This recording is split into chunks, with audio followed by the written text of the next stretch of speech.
The Hennessy name was never meant to be whispered in fear, never meant to be written in the annals of Ireland's most notorious gangland. Was not born into the underworld, nor was he raised with a gun in his hand. He was a fighter, a man who once stood in the ring as a promising young boxer, his fists a weapon of sport rather than survival. He knew discipline, he knew struggle, and he knew how to take a punch and throw one back even harder. But the streets of Dublin have a way of choosing their own champions, and for Jason Hennessy Sr., the path of the righteous was never as rewarding as the path of power. What began as small-time dealings, favor trading, money runs, protection rackets, soon spiraled into something far darker. The same fists that once cracked jawlines under the bright lights of a boxing ring would come to break bones in darkened alleyways, not for sport, but for control. The Dublin underworld is not a place for the weak. The lines between survival and dominance blur, and men like Hennessy learned quickly that mercy is nothing more than a weakness to be exploited. In the shadowed corners of the city, deals were struck in hushed voices, alliances were made and broken with the pull of a trigger, and reputations were built not by words, but by the fear they instilled. Hennessy had no illusions about the nature of his rise. Every inch of territory gained was soaked in blood. His was a world where the only law that mattered was the law of the gun, and the only loyalty that lasted was the kind bought with money or fear. By the late 2010s, Jason Hennessy Sr. had solidified his name among the key figures in Dublin's gangland. He was no longer the young boxer dreaming of a title. He was an enforcer, a strategist, a man whose reputation alone could make rivals think twice before crossing him. His operations spanned from drug distribution to extortion, his connections reaching into some of the most powerful criminal networks in the country. The men who once fought beside him in back-alley brawls were now his foot soldiers, his trusted circle of enforcers who ensured his name was spoken with respect, and more importantly, with fear. But power in the underworld is fleeting. It is an illusion that men like Jason Hennessy Sr. learn to wield with confidence, even as they know deep down that it cannot last. The power he had accumulated, the enemies he had made, it all painted a target on his back. The whispers of betrayal came first, murmurs of discontent among the younger generation of criminals who sought to carve their own names into the underworld. He had seen it before, men who built empires only to watch them crumble when their own men turned against them. The warnings had been there. The tension had been rising. Rivals had been circling, watching for the moment when the great enforcer would lower his guard. And on Christmas Eve 2023, that moment arrived. A quiet evening at Brown's Steakhouse turned into a bloodbath. Gunshots shattered the festive calm, and within moments, the feared crime boss lay bleeding, the life draining from a man who had once seemed invincible. Dublin's gangland had claimed another victim, and in his death, a new battle began. Not just for revenge, but for the very future of his criminal empire. The aftermath was immediate and brutal. The Hennessy name, once a symbol of unshakable control, was now a house of cards trembling under the weight of uncertainty. Associates who once swore loyalty to Jason Hennessy Sr. began weighing their options. Some sought to align themselves with rising power players. Others quietly distanced themselves, unwilling to risk sharing his fate. And at the center of it all were his sons.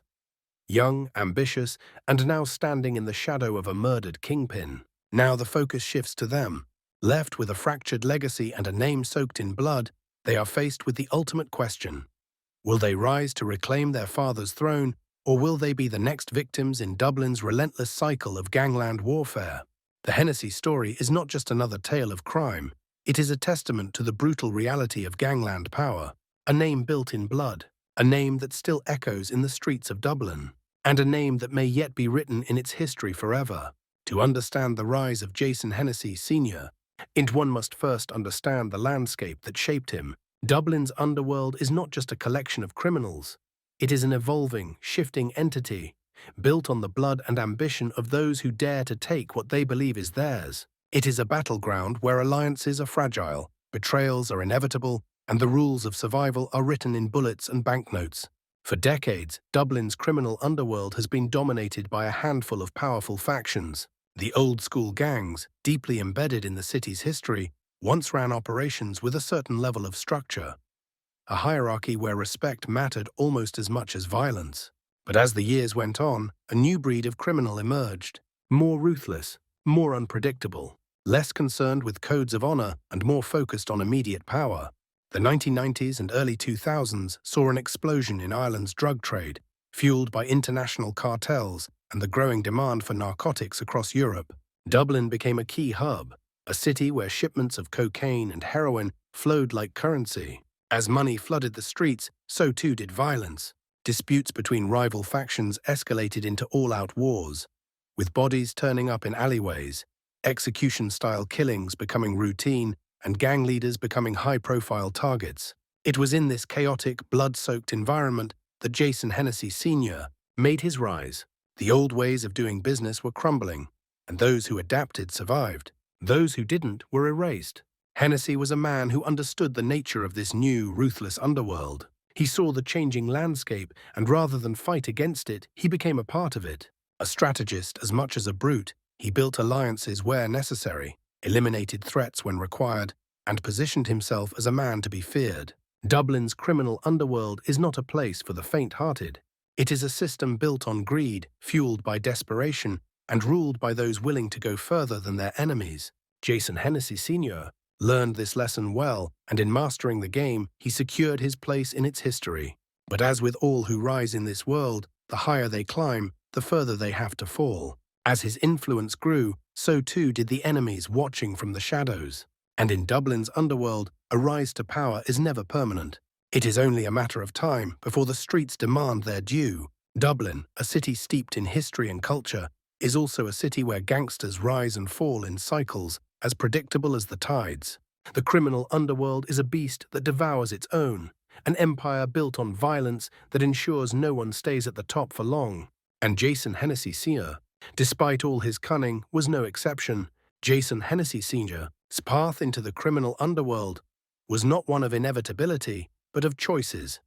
Decisions made in the grim alleys and neon-lit backstreets of Dublin, where survival often comes at the cost of morality. Before he was a feared crime boss, he was a young fighter with promise, a man whose fists spoke louder than words, had solidified his name among the key figures in Dublin's gangland.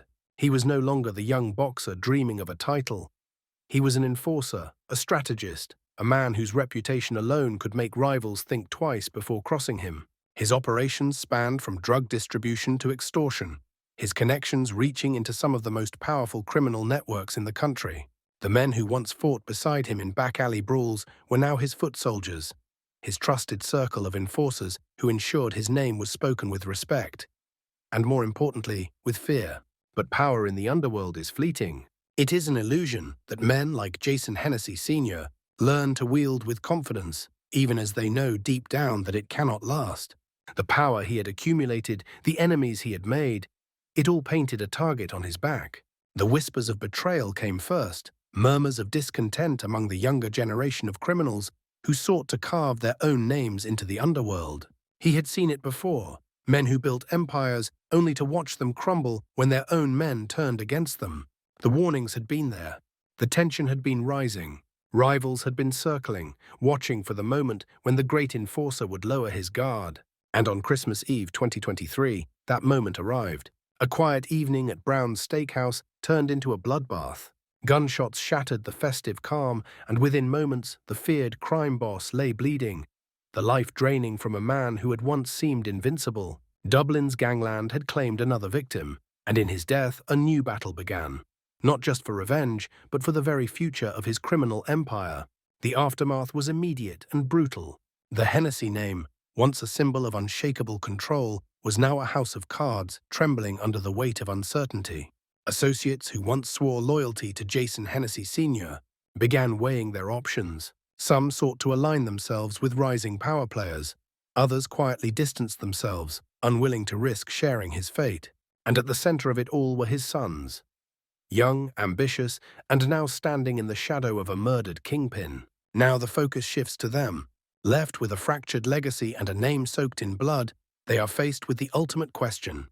Will they rise to reclaim their father's throne, or will they be the next victims in Dublin's relentless cycle of gangland warfare? The Hennessy story is not just another tale of crime. It is a testament to the brutal reality of gangland power, a name built in blood, a name that still echoes in the streets of Dublin, and a name that may yet be written in its history forever.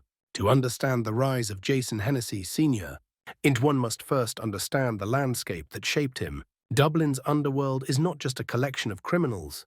It is an evolving, shifting entity, built on the blood and ambition of those who dare to take what they believe is theirs. It is a battleground where alliances are fragile, betrayals are inevitable, and the rules of survival are written in bullets and banknotes. For decades, Dublin's criminal underworld has been dominated by a handful of powerful factions. The old-school gangs, deeply embedded in the city's history, once ran operations with a certain level of structure, a hierarchy where respect mattered almost as much as violence. But as the years went on, a new breed of criminal emerged, more ruthless, more unpredictable, less concerned with codes of honor and more focused on immediate power. The 1990s and early 2000s saw an explosion in Ireland's drug trade, fueled by international cartels and the growing demand for narcotics across Europe. Dublin became a key hub, a city where shipments of cocaine and heroin flowed like currency. As money flooded the streets, so too did violence. Disputes between rival factions escalated into all-out wars, with bodies turning up in alleyways, execution-style killings becoming routine, and gang leaders becoming high-profile targets. It was in this chaotic, blood-soaked environment that Jason Hennessy Sr. made his rise.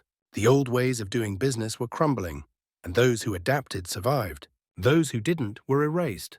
Hennessy was a man who understood the nature of this new, ruthless underworld. He saw the changing landscape, and rather than fight against it, he became a part of it. A strategist as much as a brute, he built alliances where necessary, eliminated threats when required, and positioned himself as a man to be feared. Dublin's criminal underworld is not a place for the faint-hearted.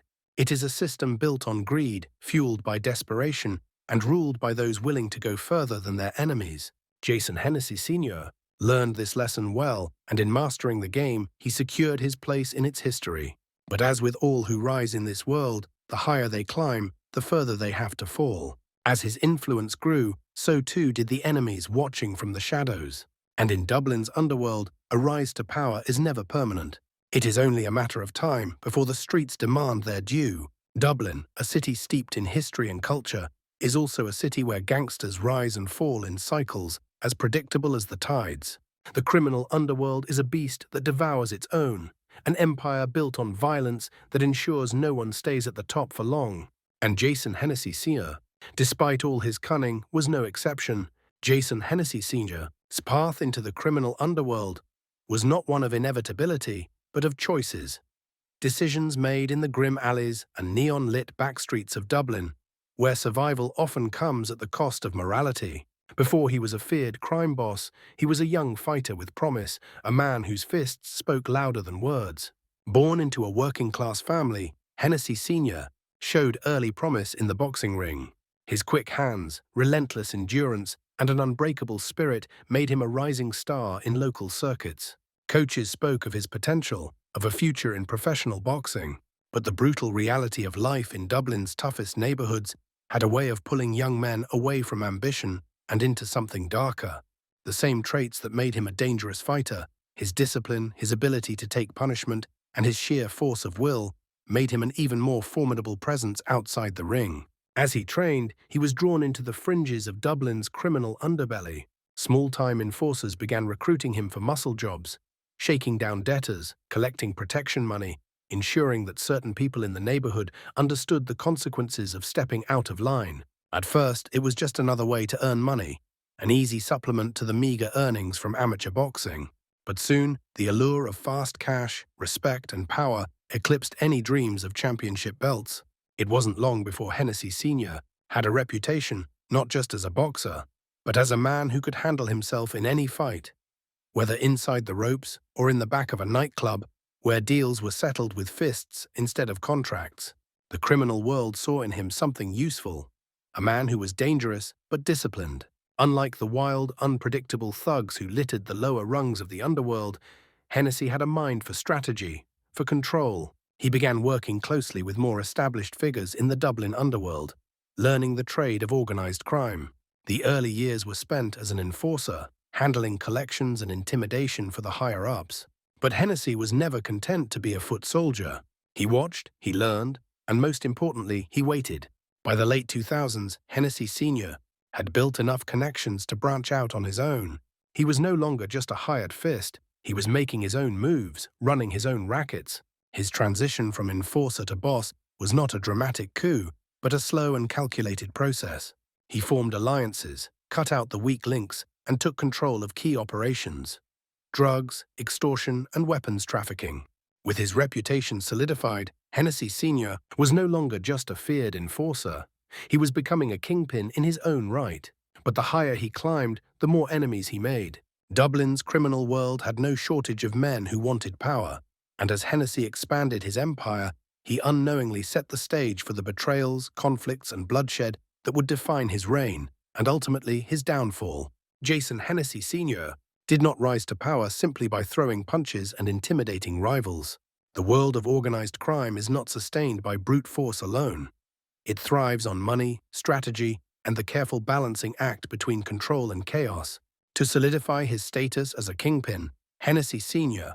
had to master the business of crime. Unlike many gangsters who relied solely on violence, Hennessy Sr. understood that power in the criminal underworld was built on financial strength.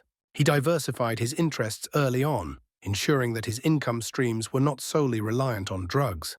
Extortion, loan sharking, arms smuggling, and money laundering became pillars of his empire. He established a network that allowed him to funnel illegal profits through legitimate businesses: bars, nightclubs, construction firms, all of which provided a facade of respectability while masking the dark underbelly of his operation. His most profitable venture, however, was the drug trade. As the demand for cocaine surged in Dublin and beyond, Hennessy positioned himself as a key player in the supply chain. His connections with international traffickers ensured a steady flow of narcotics, which were then distributed through a network of street-level dealers. He did not micromanage street operations himself. Instead, he delegated power, ensuring loyalty through financial incentives and ruthless enforcement. But with great wealth came great threats.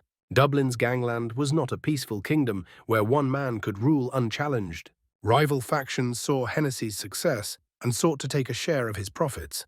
The underworld was a volatile ecosystem, and alliances were often as fragile as the peace they brokered. Feuds were inevitable. Disputes over territory, unpaid debts, and betrayals led to open warfare in the streets. Hennessy Sr. was not one to shy away from violence when necessary. He understood that fear was as valuable a weapon as any firearm. Those who opposed him were met with swift and brutal consequences. Disappearances, shootings, and public executions became messages sent to those who dared challenge his authority. The blood feuds that defined Dublin's criminal history were not new, but Hennessy played the game differently. He did not engage in reckless violence. Every action was calculated. He preferred to remove threats quietly, using intimidation, bribery, and if necessary, targeted assassinations carried out by trusted hitmen. His ability to balance business acumen with raw aggression made him one of the most feared figures in Ireland's criminal underworld. But with every empire built on crime, there is always a tipping point. As his wealth and influence grew, so too did the pressure from law enforcement, rival gangs, and even those within his own ranks who sought to betray him.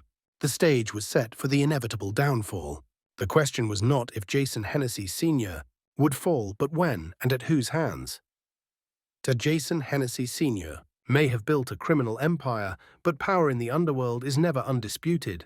Every inch of territory he controlled, every euro he made, came at the expense of someone else, someone who was just as ruthless, just as hungry, and just as willing to kill for control. For every gangster who rose, there were a dozen more watching from the shadows, waiting for the moment to take it all away.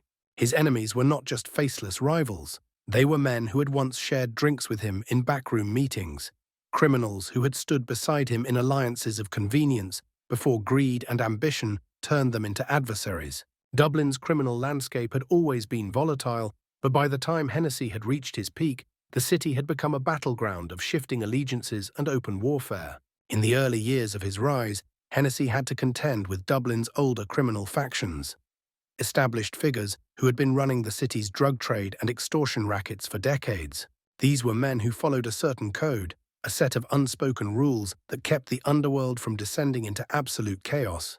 But Hennessy was not one for tradition. He was part of a new wave of gangsters, men who saw no value in playing by old rules when there was more money to be made by breaking them. This put him at odds with some of the more established figures in Dublin's gangland scene. At first, they tried to control him, offering him a place within their ranks in exchange for loyalty. But Hennessy had no interest in being a subordinate. He was not content with taking orders, he wanted to be the one giving them. When he refused to bow to the old guard, tensions escalated. At first, it was through subtle warnings. Business deals falling apart, shipments being hijacked, informants mysteriously disappearing. But soon the conflict turned bloody. The first real test of Hennessy's strength came in the form of a targeted hit. One of his lieutenants was found dead, his body dumped in an alleyway as a message: stand down or face the consequences. It was a direct challenge, one meant to intimidate him into submission. But instead of retreating, Hennessy retaliated. Within days, one of the men suspected of orchestrating the murder was found executed in his car, 2 bullets to the head in classic gangland fashion. It was a message in return. Hennessy was not afraid to fight back. From that point on, the city became a chessboard of strategic killings, bombings, and street-level clashes. The police struggled to keep up as bodies continued to pile up, and the streets of Dublin became a war zone. As Hennessy expanded his operations, his most dangerous enemies were not just the old guard criminals, but the new highly organized drug cartels operating out of West Dublin. These groups had deep connections to international suppliers, including Spanish and Dutch drug lords who funneled massive amounts of cocaine and heroin into Ireland. Hennessy wanted a bigger share of the drug trade, but the cartels saw him as a threat, an unpredictable wildcard who didn't respect the established distribution channels. Tensions boiled over when one of Hennessy's crews intercepted a shipment that was meant for a rival faction. The response was immediate and brutal. A safe house owned by Hennessy's gang was firebombed, killing 2 of his men inside. It was clear that this was no longer just a turf dispute. It was an all-out war. The violence escalated to levels unseen in years. Cars were rigged with explosives. Contract killers were flown in from Eastern Europe to carry out assassinations. Dublin became a city under siege, and Hennessy was right in the middle of it. But the deadliest threats to Hennessy didn't always come from rival gangs. In the underworld, the closer someone is to you, the more dangerous they become. As the pressure mounted, paranoia began to seep into his organization. Whispers of informants within his ranks reached his ears, and soon trusted allies were turning up dead, executed on nothing more than suspicion.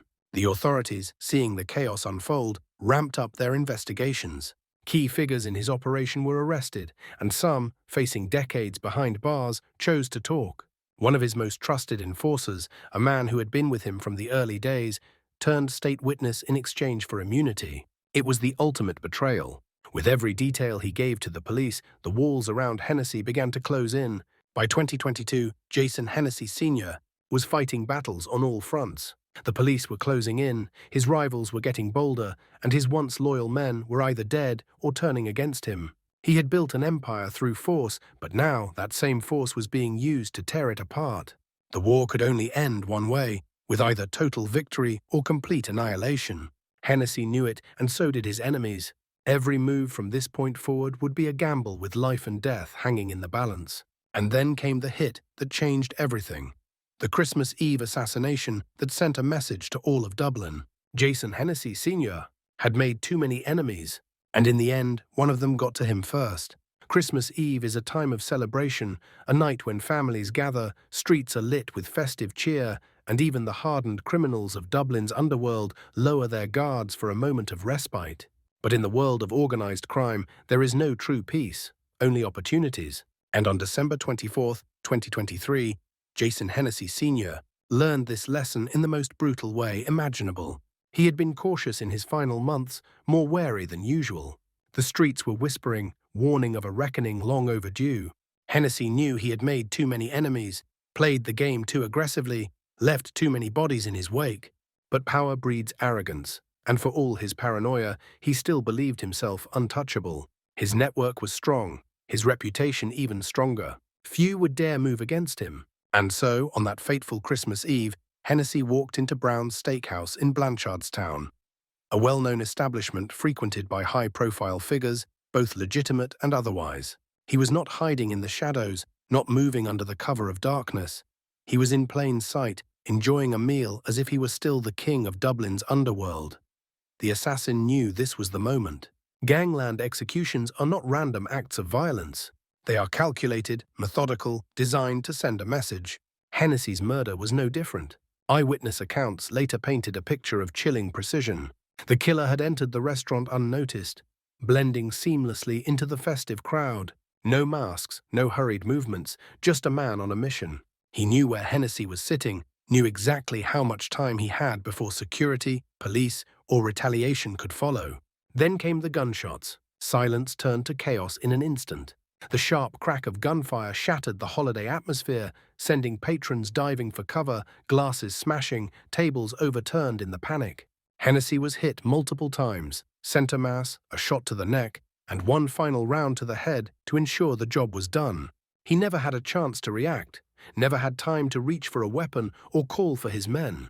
In seconds, a criminal empire that had taken years to build was left in ruins, its leader bleeding out on the floor of a high-end steakhouse. Who ordered the hit? Theories and suspects. As the news broke, speculation ran wild. Hennessy had no shortage of enemies, but the nature of the hit suggested more than just personal revenge. It was a strategic move, a message to the entire underworld. Several theories emerged almost immediately. A rival syndicate's power play. The most obvious explanation was that a competing criminal organization had finally decided to eliminate Hennessy. With him out of the picture, his operations were vulnerable, ripe for the taking. Internal betrayal. In the world of organized crime, danger often comes from within. Had one of Hennessy's own men turned against him, lured him into a false sense of security, only to deliver the final blow? Perhaps someone close to him saw the writing on the wall and decided to make their move before they became a target themselves. Cartel involvement. Some speculated that the assassination had been orchestrated by international drug suppliers. Hennessy's increasing ambition had placed him in dangerous waters, stepping on the toes of powerful figures beyond Ireland's borders. Law enforcement's silent hand. While unlikely, there were murmurs that authorities had allowed the hit to happen, turning a blind eye in order to rid Dublin of one of its most dangerous criminals without the need for lengthy legal battles. Dublin's underworld does not simply absorb a blow like this and move on.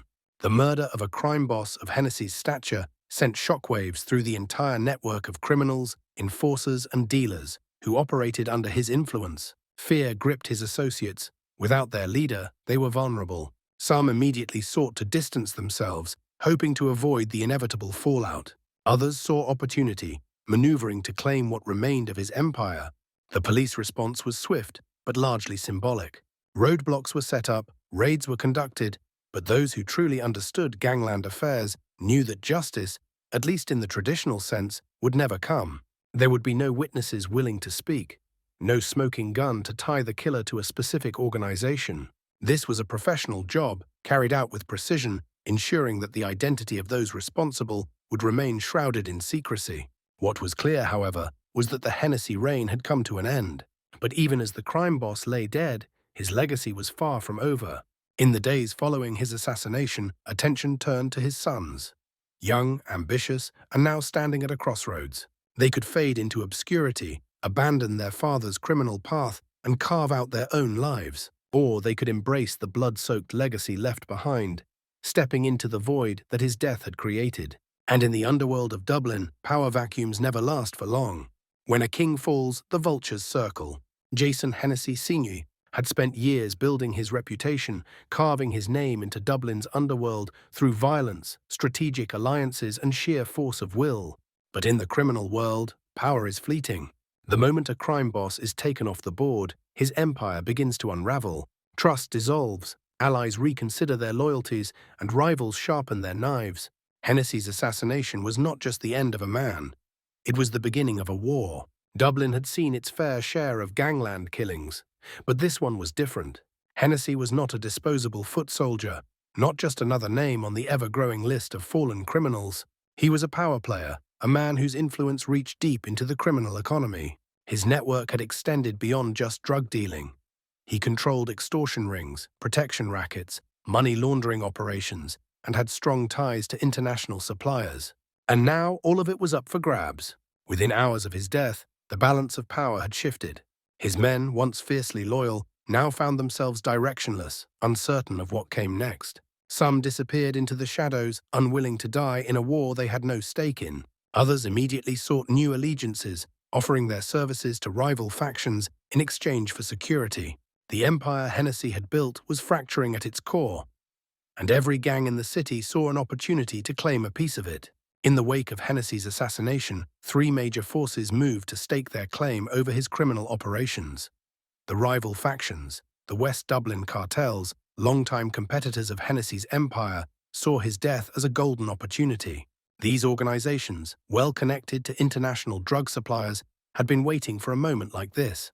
With Hennessy gone, they could absorb his street-level dealers, take over his distribution networks, and eliminate any remaining opposition.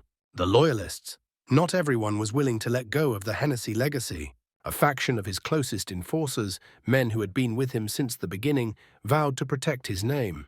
But without a clear leader, they lacked direction. The question remained, who would rise to take command? The Hennessy sons, the most unpredictable element in the equation. While they had been raised in the shadow of their father's empire, they had never held real power. Now, with their father's empire crumbling, they had a choice: walk away or fight to reclaim what was theirs. Jason Hennessy Sr. and his younger brother had grown up in a world where crime was business, violence was a tool, and power was everything. They had seen their father operate, learned the rules of the game from a young age. But watching from the sidelines and stepping onto the battlefield were two very different things. In the days after their father's assassination, the brothers were left with an impossible decision. If they walked away, they could escape the cycle of bloodshed that had defined their father's life. They had the money, the connections, and the opportunity to start fresh. But in the underworld, walking away is rarely that simple. Their father's name was still feared. His legacy had weight. And with his death, many of his associates, men who had built their lives under his protection, looked to them for guidance. To some, they were the rightful heirs to the empire. To others, they were nothing more than boys playing at a man's game, untested and vulnerable. For the Hennessy sons, stepping into their father's shoes was not just about reclaiming power, it was about survival. If they did not take control, someone else would. And in the world their father had built, weakness was a death sentence. Jason Hennessy Sr. wasted no time in making his intentions clear. Within days of his father's funeral, he called a meeting of his father's remaining loyalists. The location was carefully chosen, neutral ground, a place where no one could pull a gun without suffering immediate consequences. The message was simple. The Hennessy name was not finished. But words were not enough. The brothers needed to prove themselves, to show that they were not just inheriting power, but seizing it. And in the criminal world, there is only one way to do that: through action. Their first move came swiftly and without hesitation. A known associate of the rival factions, a man suspected of orchestrating their father's murder, was found beaten to death in an alleyway. No witnesses, no cameras, just a silent message written in blood. The Hennessy family was still in play. The response was immediate. The rival cartels, seeing the Hennessy sons as nothing more than a nuisance, began to push harder, applying pressure on their remaining operations. Safe houses were raided, shipments hijacked, and informants strategically placed to feed law enforcement information. The war had officially begun. As the Hennessy brothers fought to maintain control, the rest of Dublin's criminal network watched carefully. Some saw potential, young blood with something to prove, a name still powerful enough to command loyalty. Others saw an inevitable downfall, two inexperienced heirs playing a deadly game they did not fully understand. For the police, this was both an opportunity and a challenge. On one hand, the infighting within the Hennessy ranks meant more chances to dismantle their network. On the other, it meant more bloodshed, more public executions, and more civilians caught in the crossfire. The Hennessy name was no longer just a symbol of past power. It was a battlefield. The question was no longer who would take power. It was whether the Hennessy brothers could survive long enough to hold on to it. The criminal world is unforgiving. It does not wait for men to grow into their roles, does not offer second chances. The brothers had made their choice, and now they had to prove themselves the only way the underworld understood: through dominance, through strategy, and through sheer, relentless force. The legacy of Jason Hennessy Sr. was built on blood, and if his sons wished to carry it forward, they would have to be prepared to spill plenty of their own. A name can be both a shield and a target. For Jason Hennessy Sr. and his younger brother, their surname carried weight, a legacy built on fear, power, and blood. In the criminal underworld of Dublin, Being the son of a slain crime boss came with expectations. To some, they were the natural heirs to their father's empire, destined to take the reins and continue his work. To others, they were nothing more than boys playing at a man's game, inexperienced and vulnerable in a world that devoured weakness. But one thing was certain: walking away was never an option. With Jason Hennessy Sr. dead, his empire was in disarray. The drug trade, extortion rackets, and money laundering operations he had carefully built were now battlegrounds. Rival factions were closing in, waiting for the perfect moment to seize what remained. If the Hennessy brothers wanted to survive, they had to act fast. Before their father's assassination, the Hennessy sons had lived in the periphery of gangland life. While they were no strangers to violence, their father had kept them at arm's length from the worst of it. He had spent years shielding them from the blood-soaked realities of his business, ensuring they were respected but not yet feared. That protection was gone. With their father dead, the brothers had no choice but to step forward. They had seen how quickly power crumbled when left unattended. If they hesitated, they would be erased from the underworld entirely. And so they made their first move. In Dublin's criminal world, power is not inherited, it is taken. The first test of their authority came in the form of retaliation. The whispers on the street had pointed to a few key figures as the masterminds behind their father's murder. Whether the intelligence was accurate or not didn't matter. What mattered was sending a message. Within 2 weeks of Jason Hennessy Sr.'s death, a known lieutenant of a rival faction was found dead. The scene was brutal, a deliberate display meant to instill fear. His body, riddled with bullets, was left on a public street in the early hours of the morning. No attempts were made to hide it. This was not a silent assassination. It was an announcement. The reaction was immediate. The rival factions, seeing the Hennessy brothers as a growing threat, escalated their aggression. Safe houses were raided, drug shipments intercepted, and informants began feeding law enforcement crucial intelligence. The war had officially begun. Despite their bold opening moves, the Hennessy brothers faced an undeniable problem. They had no real experience running a criminal empire. Their father had spent years building relationships, navigating the treacherous politics of gangland life, and balancing alliances with brute force. Jason Jr. and his brother, however, were young, impulsive, and untested. Respect in the underworld was earned through reputation, and they had yet to prove themselves beyond their surname. Some of their father's old associates remained loyal, but many questioned their ability to lead. Were they ruthless enough? Were they strategic enough? Could they hold their own against seasoned criminals who had been playing this game for decades? The brothers knew that one misstep could spell their end. As the brothers fought to secure their father's empire, law enforcement saw an opportunity. With Jason Hennessy Sr. dead, his once well-structured criminal operation had become chaotic. The sudden infighting, the reckless retaliations, and the public displays of violence all played into the hands of the authorities. Surveillance operations intensified. Wiretaps were authorized. Long-standing investigations that had failed to bring down Hennessy Sr. were restructured with one goal in mind: preventing his sons from rising. It was a race against time. If the Hennessy brothers could consolidate power quickly, they could establish themselves as the new leaders of the underworld. If they faltered, they would either end up dead or in prison before they had a chance to make their mark. But leadership is rarely shared, and cracks within the Hennessy ranks were beginning to show. Jason Hennessy Jr., the eldest, naturally assumed the role of leader. He was the face of their resurgence, the one making the critical decisions, the one handling negotiations and issuing orders. His younger brother, however, had a different approach. More impulsive, more prone to reckless acts of violence, he saw fear as the quickest path to dominance.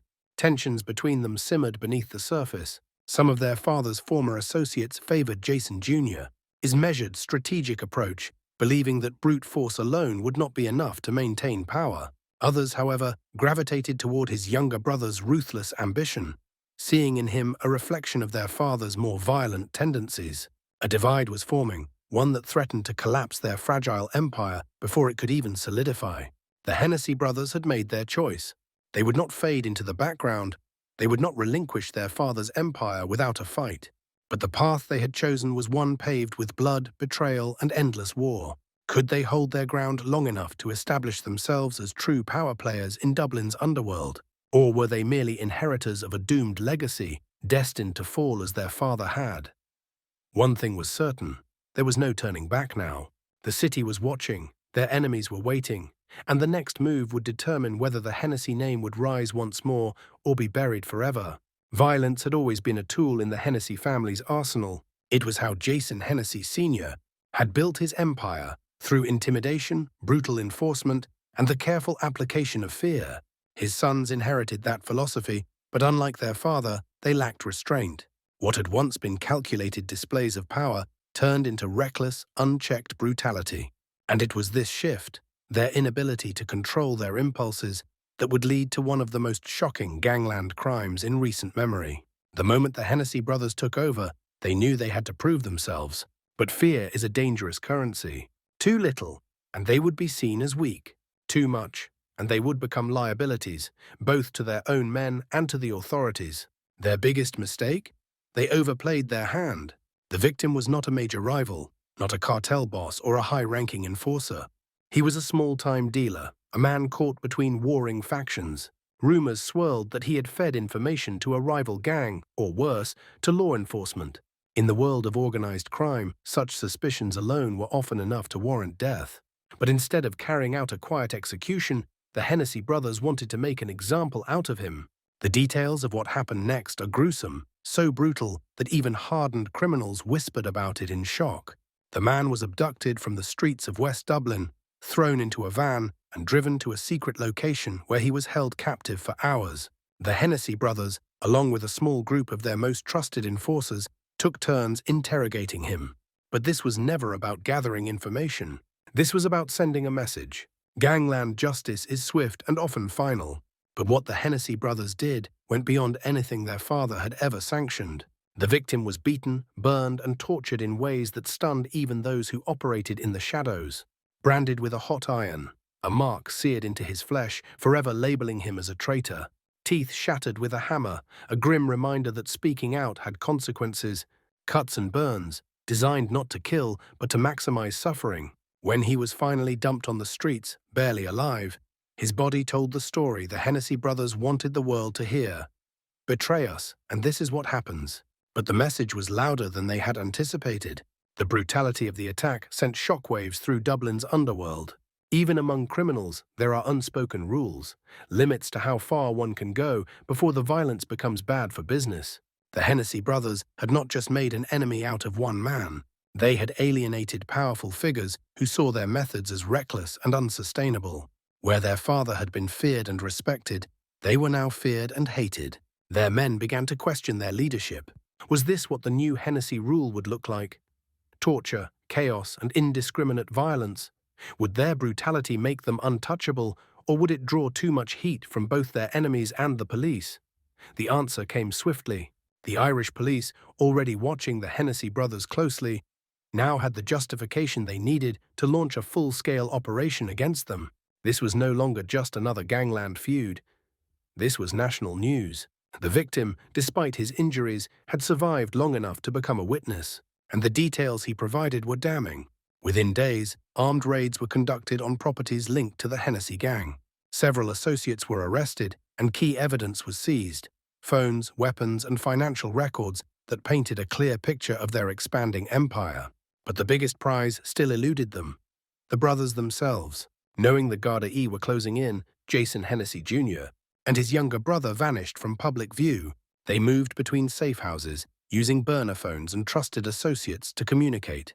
But no matter how careful they were, the walls were closing in. The torture case had changed everything.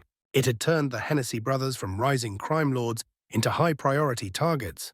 Rivals saw weakness in their recklessness, sensing an opportunity to strike while they were distracted by the police. Informants, once too terrified to speak, now saw an opening to cut deals. The Hennessy name, once synonymous with calculated power, was becoming a liability. For the brothers, there were only two choices: double down on their reign of terror and hope to survive the backlash, or find a way to regain the control they had so carelessly lost. The next move would determine their fate. In the world of organized crime, justice is not handed down in courtrooms or decided by juries. It is swift, ruthless, and often final. For those who cross the wrong people, the punishment is not measured in years behind bars, but in pain, blood, and the slow, creeping certainty that death is coming. The Hennessy brothers had embraced this brutal reality. perhaps too much. Their father had understood the power of fear. He had used violence as a tool, a controlled instrument to maintain order and dominance. But Jason Hennessy Jr. and his younger brother had turned it into a spectacle, a display of cruelty that went beyond the unspoken rules of gangland tradition. The torture of their victim had not just sent a message to rivals, it had also sent shockwaves through their own network. And in Dublin's underworld, when a gangster begins making enemies on all sides, the inevitable reckoning is not far behind. Irish organized crime has always operated by a set of unspoken rules, passed down through generations of gangland figures who understood the delicate balance between power and chaos. Violence was necessary, but excessive brutality was bad for business. The old-school criminals, the ones who had built their empires through calculated strategy rather than reckless bloodshed, viewed the Hennessy brothers with growing disdain. Their father had been feared, yes, but he had also been respected. The new generation? They were little more than executioners without restraint, too eager to make statements, too willing to draw attention to themselves. And in the world of gangland justice, that kind of behavior was not tolerated for long. The torture case had painted a target on the Hennessy brothers' backs, and it wasn't just law enforcement that was closing in. Rival factions saw their growing instability as an opportunity to strike. There were whispers in the streets, quiet conversations in the back rooms of pubs, plans being drawn up in the dark corners of Dublin's criminal underworld. The brothers had crossed a line, and now they had to pay the price.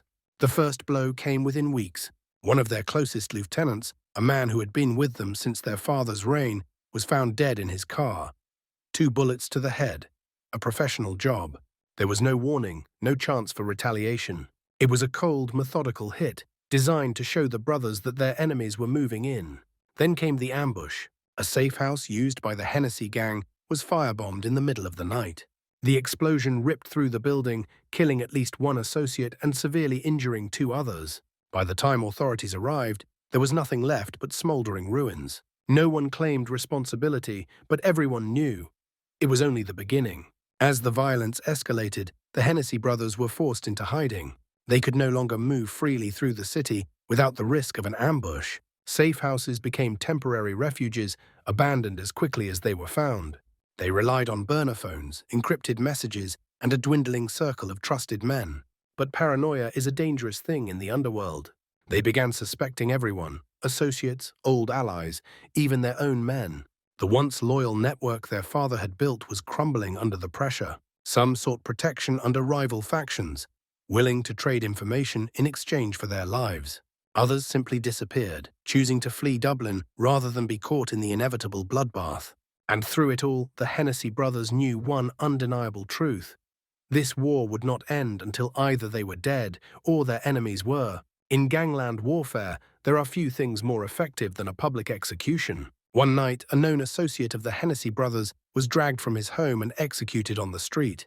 Witnesses reported masked gunmen, professional and efficient. They fired with precision, leaving the body where it fell, a statement to anyone watching. This was more than just another killing. It was a declaration. The Hennessy brothers were losing control. For the Gardaí, the ongoing bloodshed presented a rare opportunity. Gangland figures were always difficult to prosecute. Witnesses rarely spoke. Evidence was hard to come by, and intimidation kept most informants silent. But the chaos surrounding the Hennessy brothers was different. The violence was drawing attention, and with it came the chance to dismantle their operation once and for all. Surveillance was intensified, phone lines were tapped, informants were cultivated from the ranks of frightened former allies. Law enforcement knew that while taking down Jason Hennessy Sr. had been a challenge, his sons were not nearly as careful. And they were right. Mistakes were being made. The brothers were desperate, careless. The empire they were trying to hold on to was slipping from their grasp, and in their attempts to keep control, they were leaving a trail of evidence behind. As the walls closed in, the Hennessy brothers had 2 choices. Strike first, go on the offensive, eliminate their enemies before they could be taken down. Run, disappear before the law, or their rivals could catch them. But the streets of Dublin do not forget, and neither do the men who rule them. Gangland justice is brutal, merciless, and absolute.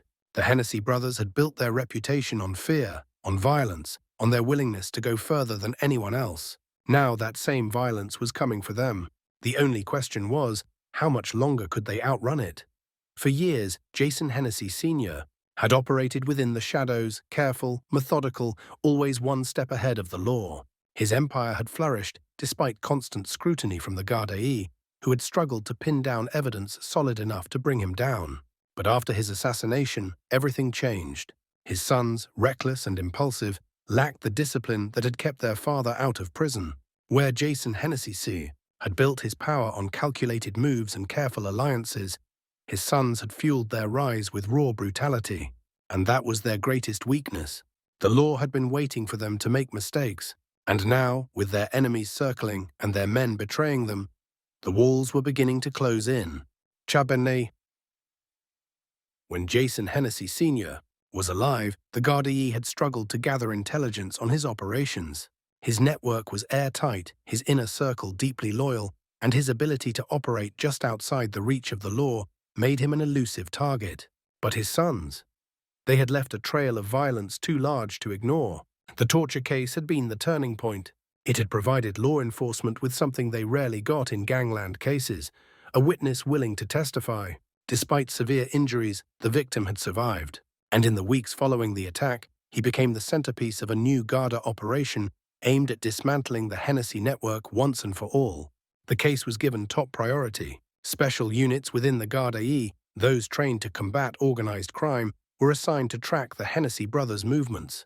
Surveillance operations expanded. Wiretaps were authorized. Financial records were scrutinized. And for the first time in years, the law had momentum. The Hennessy brothers had always known that trust was the most fragile currency in the underworld. Their father had maintained an iron grip on his men, ensuring loyalty through both fear and rewards. But after his death, that grip had loosened. The increasing violence, the reckless displays of power, the chaos surrounding their leadership, it all made their associates nervous. And nervous men make mistakes. The Gardaí played on this fear. Slowly, carefully, they began flipping members of the Hennessy gang. Low-level foot soldiers, small-time dealers, and even some of their enforcers, men who had once sworn loyalty to the brothers, now saw an opportunity to save themselves. Deals were made. Confidential informants were placed. Information trickled in. And with every new piece of intelligence, the Gardaí tightened the noose. The first major crackdown came in the form of coordinated raids across Dublin. At dawn, heavily armed Gardaí units stormed multiple properties linked to the Hennessy gang. Safe houses, drug stash points, and known meeting spots were all targeted simultaneously. Over a dozen men were arrested in a single morning. Some were caught with illegal firearms. Others were found with large quantities of cash and drugs, evidence that tied them directly to the Hennessy operation. But the real targets, the brothers themselves, remained out of reach. They had gone into hiding, moving between locations, using burner phones, relying on a dwindling circle of trusted men. The Gardaí knew they were still in the city, but their time was running out. The mistake that changed everything. For all their caution, the Hennessy brothers could not remain ghosts forever. It was a routine traffic stop that sealed their fate. A vehicle, flagged by the Gardaí as potentially linked to the Hennessy gang, was pulled over in the middle of the night. Inside, a courier, one of the few remaining men still loyal to the brothers.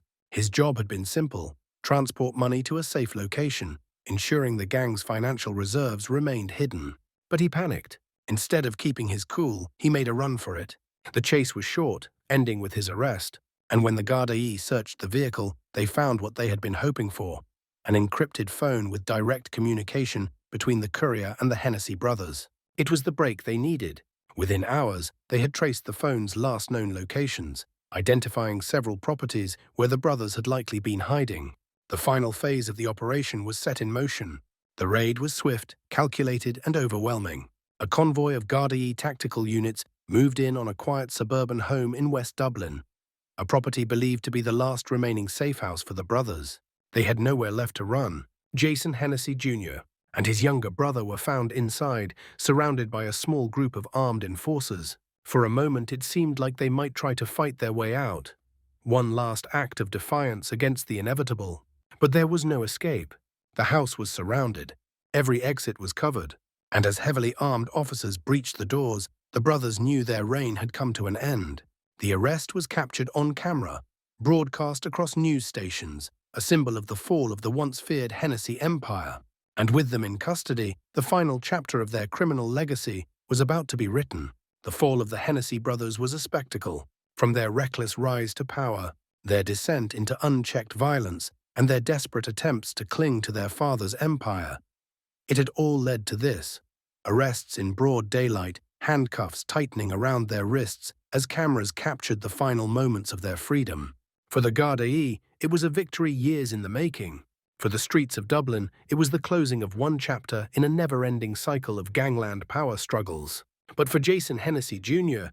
and his younger brother, it was the beginning of something far worse than death: prison, trials, and the slow unraveling of everything they had built. From the moment news of their arrests broke, the Hennessy brothers became front-page material. Journalists, crime analysts, and former law enforcement officials dissected their every move, recounting their violent history, the brutality of their reign, and the ruthless efficiency with which they had dismantled rivals. Television debates speculated on the trial ahead, while newspapers ran exposés on their empire, detailing drug shipments, money laundering operations, and connections to international crime syndicates. The public, long accustomed to gangland violence, now had faces to go with the headlines. And with that exposure came an undeniable truth. The Hennessy brothers were no longer just criminals. They were symbols. To some, they were cautionary tales, proof that no gangster could outrun the law forever. To others, they were martyrs of the streets, young men who had been forced into a life they never truly controlled. But in the courtroom, neither public opinion nor reputation would save them. From the moment they were processed, the legal system moved quickly. The Gardaí, knowing the brothers were high-profile targets, placed them in protective custody, ensuring they made it to trial without incident. The charges against them were staggering: aggravated assault and torture, tied directly to the case that had sparked the final police crackdown; murder and conspiracy to commit murder, based on intelligence linking them to at least 2 high-profile gangland hits; drug trafficking, large-scale operations that extended beyond Ireland, with confirmed ties to international suppliers; illegal firearm possession; weapons seized during raids, some linked to previous criminal activity; money laundering, millions of euros funneled through shell businesses, a practice inherited from their father's operation. For prosecutors, this was more than just another gangland trial. This was their chance to dismantle what was left of the Hennessy empire, to send a message to the next generation of criminals waiting in the wings. The state was seeking maximum sentences. The brothers, if convicted on all charges, were looking at life in prison. The first day of the trial was chaos. Hundreds gathered outside the courthouse: journalists, rival gang members, and even supporters of the brothers who saw them as products of their environment rather than masterminds of organized crime. Security was tightened, with armed officers positioned at every entrance. Inside, the prosecution laid out their case with brutal efficiency. They painted the brothers as violent, power-hungry criminals who had escalated gangland violence to unprecedented levels. They brought forward witness after witness: former associates turned informants, forensic analysts, victims of their crimes. Surveillance footage, phone records, financial documents, all were presented in a damning sequence that left little room for doubt. The defense, however, had its own strategy. Their lawyers argued that while the brothers had been involved in illegal activities, they were not the masterminds the prosecution claimed. They shifted blame to rivals, disputed evidence, and attempted to cast doubt on the reliability of key witnesses, especially the informants, many of whom had cut deals with the state in exchange for lighter sentences. But as the trial unfolded, it became clear that the prosecution's case was strong. And then the unthinkable happened. Oi, Iswardibi as a deal on the table, will the brothers turn? As the evidence mounted, whispers began circulating. Were the Hennessy brothers considering cutting a deal? To the outside world, it seemed impossible. Their father had ruled by fear, had built an empire based on loyalty and silence. To betray the code of the streets was to sign one's own death warrant. But the reality of life behind bars was different. The brothers knew they were outmatched. The case against them was airtight, the witness testimonies overwhelming. A life sentence loomed over them like a guillotine, and even prison was no guarantee of survival. So when prosecutors quietly offered a reduced sentence in exchange for key intelligence on Dublin's criminal networks, the question became, would they take it? If they did, they would walk free someday. If they refused, they might never see the outside world again. When the jury returned, the courtroom was silent. Jason Hennessy Sr. sat expressionless, his younger brother tense beside him. The judge read the decision, count by count. Guilty. The words rang through the room, sealing their fate. For their most serious crimes, murder, torture, and drug trafficking, they received consecutive life sentences. The empire their father had built, the power they had tried to reclaim, it had all ended with the cold steel of prison bars. And as they were led away, shackled and surrounded by guards, the streets of Dublin erupted in a mixture of triumph and fury. Ni adi sa'a. With the Hennessy brothers locked away, the underworld was left in a state of flux. Their empire, once vast and feared, had crumbled. Rival factions moved in to claim what remained, carving up the drug trade, dividing territories, and rewriting the rules of the city's criminal landscape. But even behind bars, the brothers were not entirely powerless. Would they orchestrate revenge from within prison? Would they survive the inevitable attacks from rivals also serving time? Or had the cycle finally ended? In the underworld, nothing stays buried forever, and though the Hennessy brothers had been silenced, their name still carried weight. A name that, for better or worse, would never be forgotten. No empire exists in isolation. The Hennessy crime family was not just a group of ruthless gangsters operating in a vacuum. Their rise and ultimate fall was deeply intertwined with Dublin's wider criminal network, a web of alliances, rivalries, and betrayals that stretched far beyond just one name. Even with the brothers behind bars, the underworld they had fought to dominate was still shifting, still evolving, still carving out its next rulers. Their downfall had not just left a power vacuum in their own organization, it had sent ripples through the entire criminal landscape, and those ripples would shape the future of organized crime in Dublin for years to come. The Hennessys were powerful, but they were never the only game in town.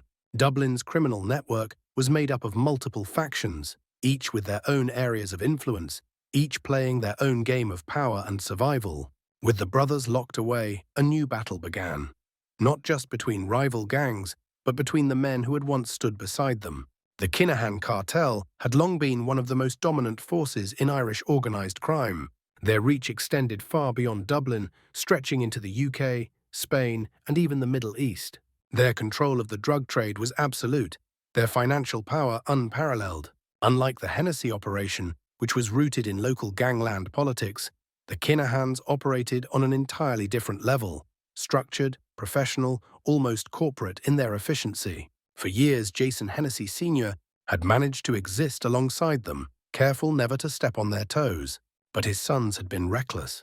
Their unrestrained violence, their increasing ambition, it had made them a liability, and some believed the Kinahans had played a role in ensuring their downfall. With the Hennessys out of the picture, their influence grew even stronger. They absorbed key players from the remnants of the empire, secured more territory, and continued to run their operations with the kind of discipline that had kept them at the top for so long. But even giants can fall. International law enforcement had been tightening the noose around the Kinahans for years. With major figures within the cartel now wanted men, the once untouchable empire was facing pressures that even their wealth and power might not withstand. And that meant opportunities for others. While the Kinahans dominated international drug smuggling, it was the West Dublin cartels that controlled much of the street-level distribution. These groups were violent, unpredictable, and far less structured than their larger counterparts, and they had been waiting for this moment. With the Hennessys gone, they moved quickly to claim the territories and drug routes that had once belonged to them. Former Hennessy enforcers, left without leadership, were quickly recruited, offered protection in exchange for loyalty. What made these cartels particularly dangerous was their lack of hierarchy. Unlike the old-school crime families, these were looser affiliations of criminals, operating in smaller independent cells. There was no single leader to target, no clear structure to dismantle, and that made them almost impossible to stop. Perhaps the most dangerous development in the aftermath of the Hennessy collapse was the rise of a new generation of criminals. Young men who had grown up watching gangsters like Jason Hennessy Sr. rule the streets only to see his sons fall in spectacular fashion. These were not the old-school criminals who understood restraint, who knew when to strike and when to wait. They were reckless, fearless, and desperate to make a name for themselves. For many, the downfall of the Hennessy brothers was not a warning. It was an invitation, a sign that power could shift, that new players could rise if they were willing to be brutal enough, daring enough, and ruthless enough. And so the cycle of violence continued. Organized crime does not exist without connections. The Hennessy Empire had been built not just on violence, but on relationships. Relationships that extended beyond the underworld and into the very fabric of society. The question that lingered in the wake of their downfall was simple. Who had helped them stay in power for so long? It was no secret that corruption had always played a role in Ireland's law enforcement history. The Gardaí had fought tirelessly against gangland crime, but in every system there were cracks. Some officers had turned a blind eye to Hennessy operations in exchange for payoffs. Others had actively fed information to the gang, warning them about upcoming raids, providing them with just enough knowledge to stay one step ahead. Now, with the brothers in prison, investigations were quietly underway into just how deep that corruption ran. Names were being whispered, internal affairs was watching, and reputations were hanging in the balance. It wasn't just the police. The criminal economy in Dublin was a multi-million-euro enterprise. And with that kind of money, influence spread far beyond the streets. Developers who needed problems to disappear from construction sites. Business owners who paid protection fees to ensure their shops weren't burned to the ground. And politicians, some of whom had been accused of taking donations from untraceable sources, money that had undoubtedly passed through criminal hands at some point. While no one in the political sphere would ever admit to direct involvement, the question remained. How much had the system tolerated, ignored, or even benefited from the Hennessy operation while it was still thriving? With the Hennessy brothers in prison, the war for control was far from over. Would the Kinahans continue to dominate? Would the West Dublin cartels rise to take their place?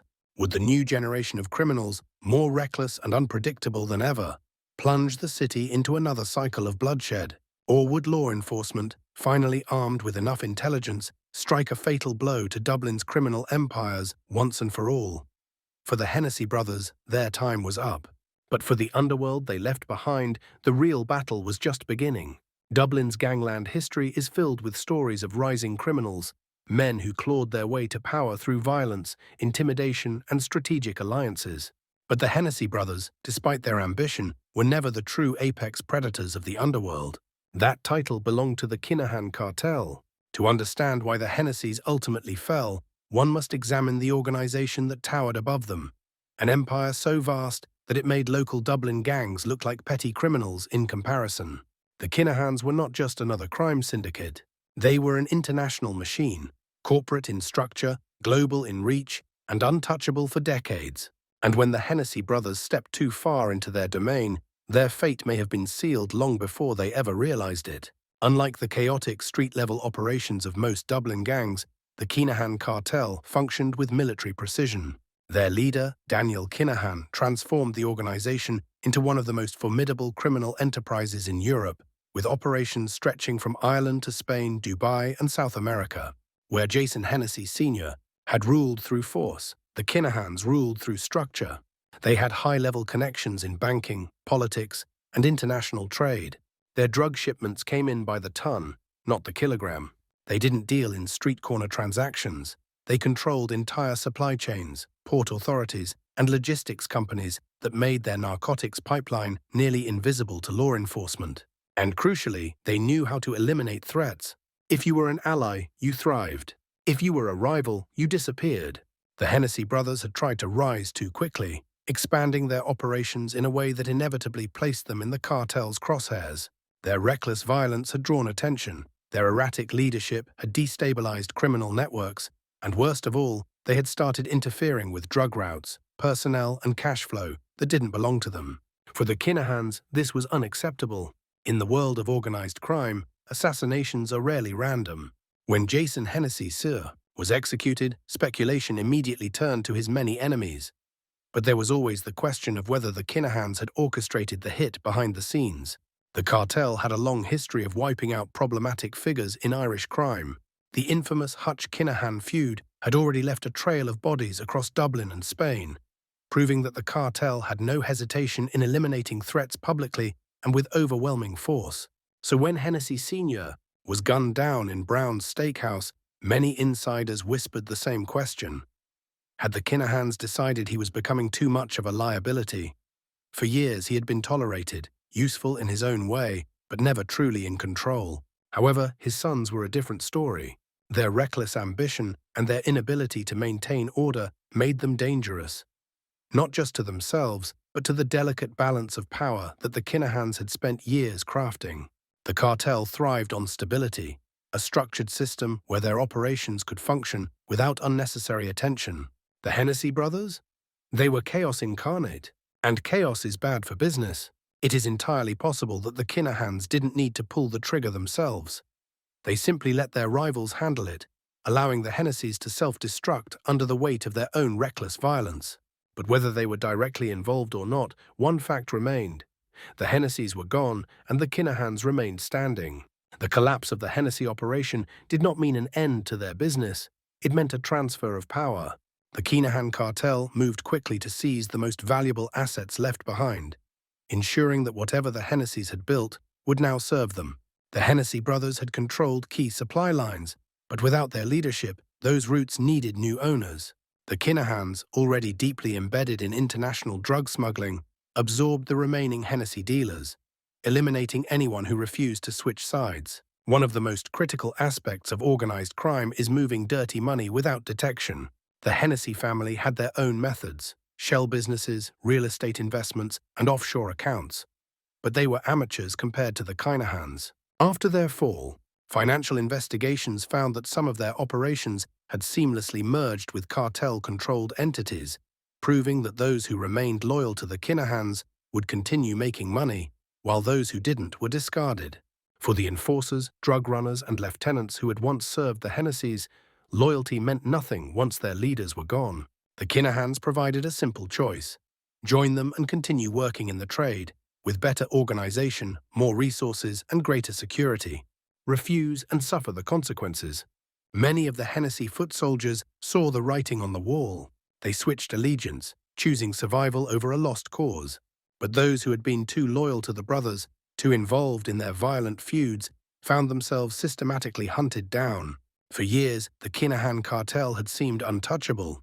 But recently, global law enforcement agencies, including the U.S., DEA, and European police forces, have made dismantling the Kinahans a priority. Sanctions have been placed on key figures. Millions of euros in assets have been frozen.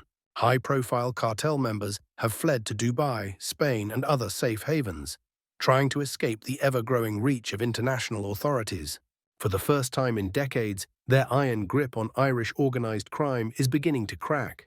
And the question now is, the Hennessy brothers tried to become something greater, to carve out their own legacy in the underworld.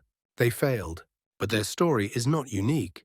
Dublin's criminal history is a repeating cycle of rise and fall, where new names emerge, new factions rise, and old ones are buried in shallow graves. The Kinahans still hold the throne, but law enforcement pressure is at an all-time high. Their enemies are waiting for weakness, hungry for the chance to claim power for themselves. So as one empire collapses and another fights for survival, the streets remain the same: blood-soaked, ruthless, and always waiting for the next king to claim the crown. No gangster ever truly rests in peace. In the underworld, death is rarely the end of a story. It is the beginning of something far worse. A killing isn't just an act of violence. It is a statement, a challenge, a promise of further bloodshed. Every murder demands a response. Every betrayal breeds new enemies, and every empire that falls leaves behind men with scores to settle. The Hennessy brothers may be behind bars, their empire shattered, but their legacy still lingers in the form of unfinished business. The bodies they left in their wake, the lives they destroyed, none of it has been forgotten. And in the world of gangland crime, revenge is never a question of if, only when. The streets of Dublin have long been shaped by cycles of violence that span decades. Gangland history is not simply a sequence of rising and falling crime bosses. It is a chain reaction, where one killing sparks another, where the past never stays buried. The Hutch-Kinahan feud is perhaps the most infamous example. What began as a personal grudge escalated into a war that claimed dozens of lives across Ireland and Spain. With assassinations, public executions, and international manhunts, turning the dispute into one of the deadliest gang conflicts in Europe. The lesson? Once a war begins, it rarely ends cleanly. The Hennessy family's downfall did not bring peace to Dublin's underworld. It only created a new power struggle, a new wave of vendettas, and a new generation of criminals waiting to settle old debts. When Jason Hennessy Sr. was assassinated, his death was not an isolated event. It was the culmination of years of violent rivalries. His sons tried to retaliate, but their reckless attempts only created more enemies than they could handle. Now, with the brothers in prison, the question remains: who still wants payback? Gangsters don't just kill criminals, they kill fathers, sons, and brothers.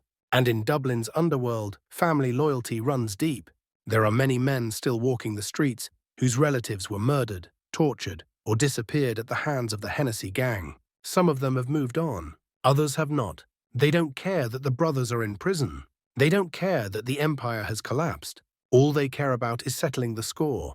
The Hennessy brothers didn't just make enemies outside their organization, they made them within their own ranks. As their paranoia grew, they began executing their own men on suspicion of betrayal, turning once loyal enforcers against them. Many of these men switched sides, aligning themselves with rival gangs or law enforcement to survive. But those who escaped now live with the knowledge that their names were once on the Hennessy kill list. For some, that means making sure the brothers never see the outside of a prison cell again. For others, it means ensuring that even prison won't protect them. Power vacuums are dangerous. When a crime boss falls, his territory, money, and influence don't just disappear, they become prizes for the next generation of criminals. But there is an unspoken rule in gangland politics. If you take over a fallen empire, you need to eliminate anyone who could one day claim it back. The Hennessy brothers may be locked away, but they are still alive. That alone makes them a threat to those who now rule Dublin's underworld. Some will argue that they are no longer a problem. Others will insist that as long as they draw breath, they remain potential leaders for a future resurgence. And in gangland law, there is only one way to erase that possibility. Prison is supposed to be a place of punishment and isolation, a place where criminals are removed from the streets and kept under lock and key. But in the world of organized crime, prison is just another battlefield. The Hennessy brothers are not serving their time in a safe, anonymous prison. They are inside a system that is infested with gangland politics, corruption, and hidden agendas. And there are plenty of people inside who want them dead. Dublin's prisons are filled with men whose lives were ruined by the Hennessys. Some were directly targeted, survived assassination attempts, or lost loved ones to their brutal rule. Others simply see them as a trophy kill, a high-profile target whose murder would instantly elevate their own status behind bars. The same criminals who rule the streets also control the prisons. The Kinahan Cartel, the West Dublin syndicates, and smaller emerging groups all have influence behind bars. If any of them decide that the Hennessy brothers need to be eliminated, the order can be given, and it won't take long before a weapon finds its way into the right hands. Not every threat comes from inmates. Corrupt prison officers who have long been known to smuggle in drugs, phones, and weapons for the right price could easily be used as tools in a gangland hit. A guard who looks the other way, who unlocks the wrong door, who ensures the cameras malfunction at just the right moment. These are the small details that make the difference between survival and execution behind bars. If they survive, if they manage to outlast the vendettas, the assassination attempts, and the years behind bars, the Hennessy brothers will eventually face the biggest question of their lives. Do they try to reclaim what was lost? Many gangsters never get that choice. They are either killed before release or locked away indefinitely. But if the brothers serve their time and make it out, they will be returning to a city that has moved on without them. The streets they once ruled will belong to new names, new crime bosses, new rivalries. Their father's empire will be a distant memory, their power erased from Dublin's gangland history. Could they rebuild? Could they take back what was once theirs? Or will they be met not with open arms, but with open graves? The Hennessy brothers are not the first crime lords to fall, and they will not be the last. Their story is just another chapter in Dublin's never-ending war for control, a cycle of violence, betrayal, and revenge that has shaped the city for generations. Their legacy, that depends on who writes the next chapter. Because in gangland Dublin, no one stays at the top forever.